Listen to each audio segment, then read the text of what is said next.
So once you remove your tire, you want to remove all of these little clips on the inside of the fender well. Just look at where I'm pointing and follow all of these clips up and use a pry tool and pop them out.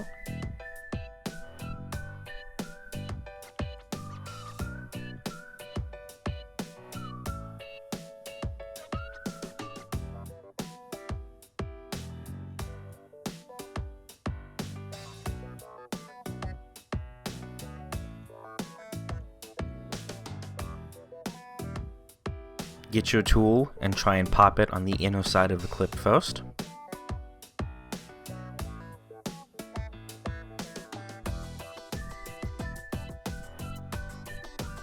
Once the inside pops out, then you can pry behind it and it should pull right off, just like that. Once you get those fender clips removed, you can actually just pull the fender back and put it behind the wheel assembly, and that should hold it for you so you can get access to this grommet. This grommet is for the hood release cable, and what I did was, I couldn't get the whole thing to come off, so I just poked a small hole through it and I ran just scrap wire through that hole and just shove a bunch of it through. And once you shove enough through, when you go inside the beneath the driver's side, beneath the where the pedals are, you should see a bunch of this wire hanging there, and you can just pull it, and that'll be how you run the cable through that grommet. You just tie it to it and then pull it back out, and the cable should come through this hole. Moving on to the interior, get a flathead screwdriver or preferably a plastic pry tool and stick it in and kind of pry it loose from this corner that I'm showing you. Once you get it in, that panel should kind of pop out and you can just pull it right off.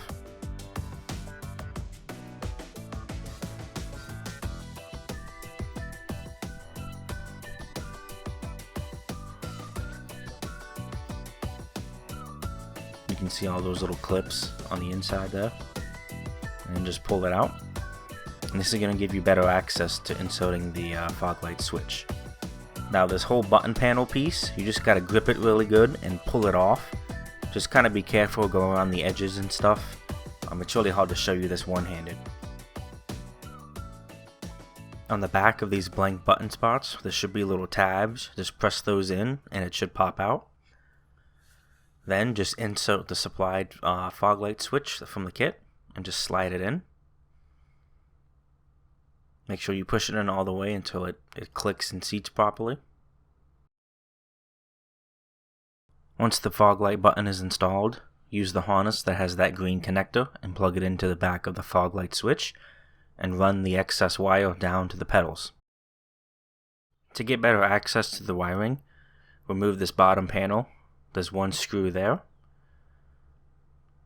just a plastic tab there, another tab here, and a third screw in the corner. Take those out and the piece pops out.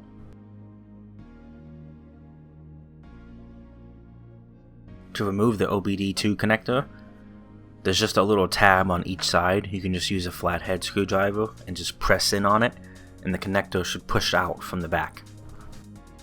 Alright, so the grounding wire for the switch, just pull this piece back. It just pretty much pops out, just clips. And then I tied it into this ground bolt here. And it runs up in there and do the switch there. Now we just gotta connect the power wire to the breaker behind in there. You can put this back in. Connect the fog light switch green power wire to the fuse panel. You're going to use a low profile mini fuse tap, and you connect the green wire and you insert it into that blue piece. It's called a crimp connector. If you don't know how to use it, just Google how to use crimp connectors and that'll explain to you how to actually connect it. I didn't have video of me connecting it, so it's just easier if you just do a little bit of research on that and figure out how to do it.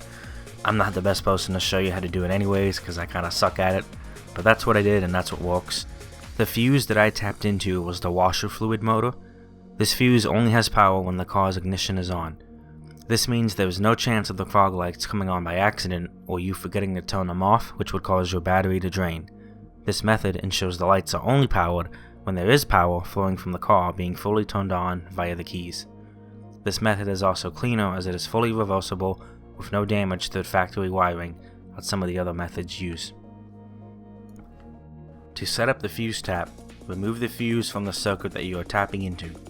In my case, the washer fluid motor is the 15 amp fuse, so remove that fuse and insert it into the bottom slot of the fuse tap, assuming you're holding it how I am. Next, insert another fuse, preferably a 2 amp or 5 amp, but no higher than that, into the top slot. This method ensures both circuits are protected. The fuse slot that I have circled here, that's the spot that the fuse tap is going to go into. When you insert the fuse tap, make sure the wire coming out of the fuse tap faces towards the left, like towards the driver's side door. This is for the correct flow of power and so it correctly protects both circuits. Now we're done with all the interior work, we can move back out to the exterior of the car. You can see I've pulled the rest of the cable from inside the car through that grommet I showed you in the beginning of the video, and I've routed it beside the hood release cable through this channel that's cut out from the fender liner. Once it's through that channel, I ran the cable alongside this brake line that leads into the engine bay. This is where that cable comes through with that brake line. Just pull it all the way up to your battery and then just leave it there, and we'll come back to it in a bit. Step 1 is to remove this cover piece. Push the center of these clips inward to release them, and then you can pull them out.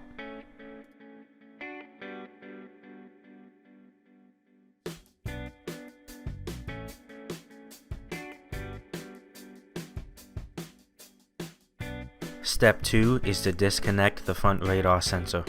Just use a pair of pliers like I am if you have them, and do not turn the car on while this is unplugged or you may have to recalibrate the sensor, or at least that's what the internet says.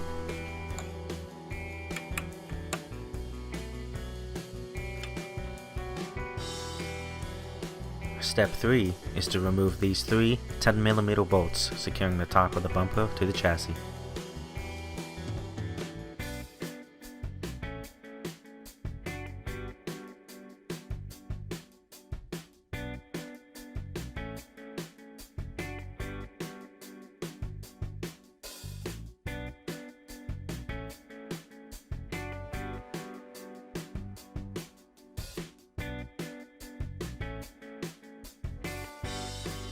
Step 4 is to remove all of these 10mm bolts on the bottom of the bumper that go all along the front. They start and end at each wheel well, so make sure you go all around. There are 10 of them total.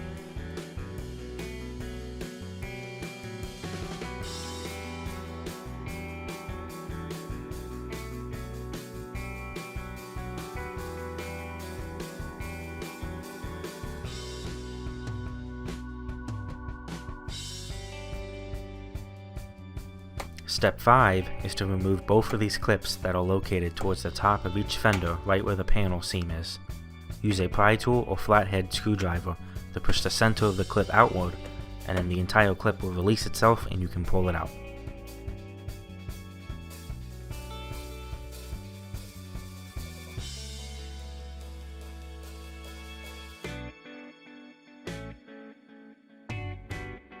Step 6 is to release these 2 clips that are located towards the middle and bottom of both wheel fenders. I honestly have no idea how to remove these clips properly, so follow what I do with caution.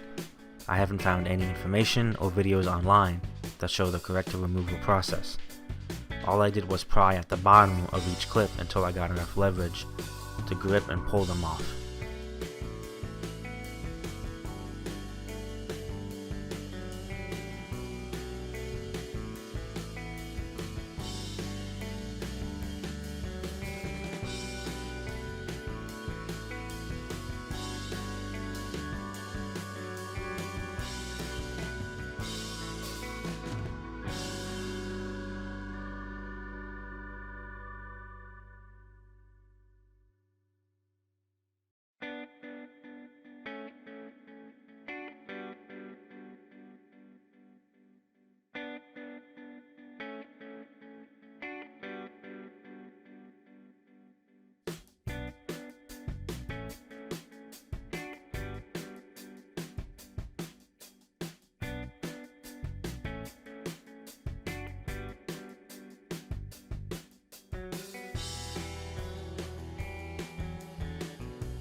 Begin step 7 by pulling the corner of the bumper until it pops out.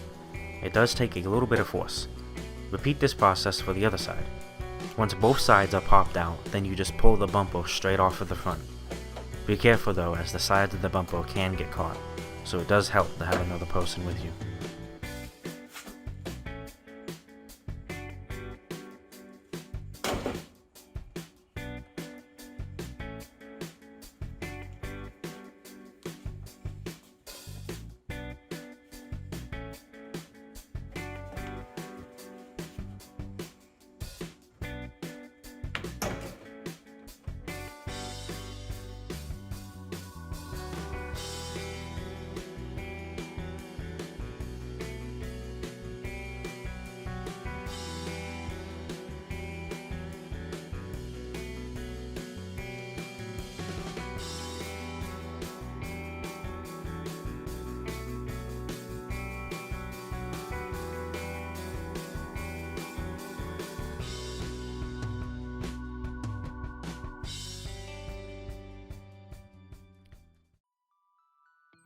To remove the factory fog light housing, remove all of these screws that I'm pointing to, and hold on to them because we'll reuse them.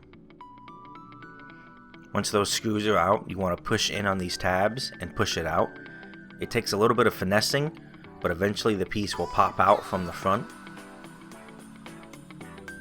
Again, you have to kind of play with it a bit and eventually it'll pop out. Make sure you transfer this little white clip from the old one onto the new fog light housing. It just pops into place. Then you want to screw in the new fog light into the new housing once you have it installed. The kit should include screws to install it, and each fog light is labeled left and right.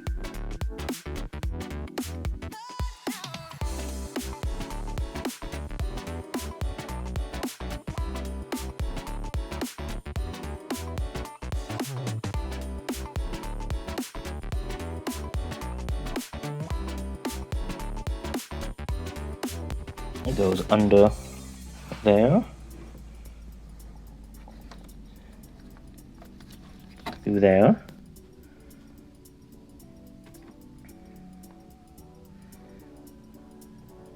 underneath the light there,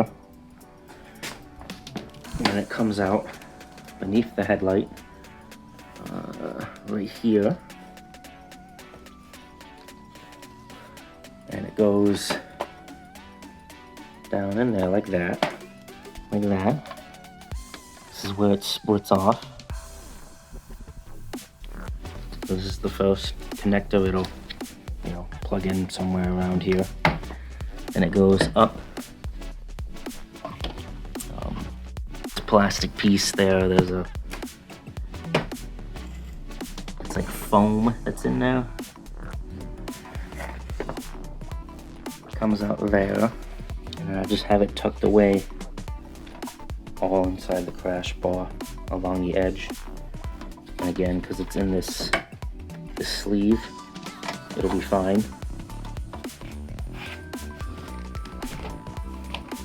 Again, so it comes down from the crash bar through this little gap right in there. And it comes out under there, and I can just route it and plug it in. Once you have the wiring harness routed throughout the front of the chassis, you can go ahead and put the front bumper back on. I'll link in the description my full bumper remover video, and towards the end of it there's actual clips of giving you tips on how to put it back on, but the process is pretty much the same as removal, just reversed. And this is just a quick look of how it looks like when it's plugged in from below. Okay, so my relay is zip tied to here. It's not going anywhere. The main wire comes down there. You can see it there. It goes down under the light.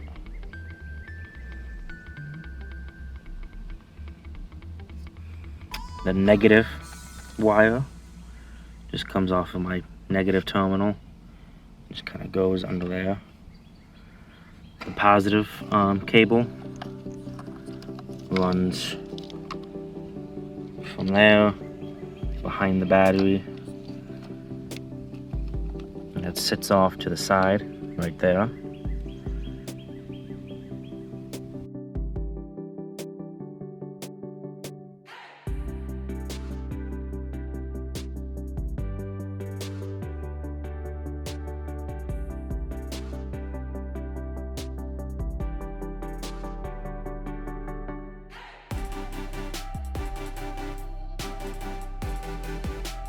And the wire from down there runs right there, through there, around the side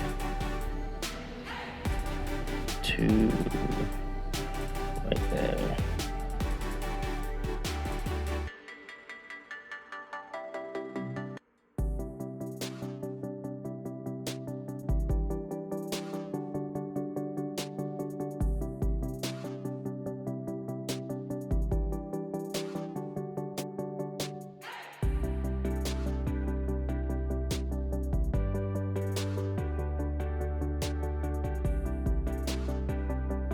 I hope this video helped you guys out. If you have any questions, just leave me a comment down below and I'll get back to you. Give the video a like if it helped you, and stay tuned for more mods soon.